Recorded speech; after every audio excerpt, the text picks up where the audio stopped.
রিদনি স্কুলের এক ভাবি একদিন আরেক ভাবির কাছে বলতেছে, নীরা অনেক আনস্মার্ট ক্ষেত। তো গতকালকে রিদনির স্কুলে গণিত ক্লাসের সময় গণিত টিচার রিদনিরা বলতেছে, রিদনি তোমার আম্মু অনেক স্মার্ট, মায়ের মতো স্মার্ট হতে হবে। রিদনির 3 বছর বয়সে রিদনিকে যখন স্কুলে ভর্তি করতে নিয়ে যায়, তখন চেয়ারম্যান স্যারকে দেখায় রিদনিকে বলছিলাম, স্যারকে সালাম দাও। তো রিদনি বয়ে ওর পাপার পিছনে ঢুকাইছিল। তো স্যার টান দিয়ে হাতটা ধরে নিয়ে এসে বলছে, ভয় পেলে হবে, মায়ের মতো সাহসী হও, মায়ের মতো স্মার্ট হও, স্মার্ট হতে হবে। তো কী বুঝলেন? যার মেন্টালিটি যেরকম তার চিন্তাধারা সেরকম।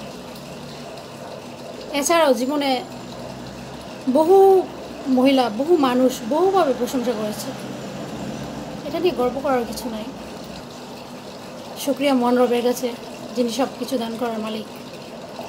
তারপরও মাঝে মাঝে মনে হয় যে মহিলারা দেখলে, আবার মহিলা যখন স্কুলে এসে আমাকে সাথে কথা বলে, তখন আবার আমি আন্তরিকতার সহিত কথা বলি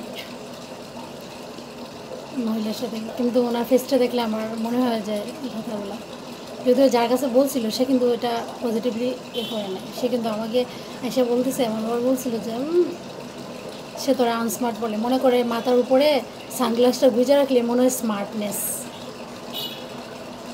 তো কিছু মানুষ আছে না, যারা হচ্ছে কোনো কিছু মানুষের না থাকলেও তাও চুগলি করতে হবে, ওর প্রকৃতি আর কি এরা।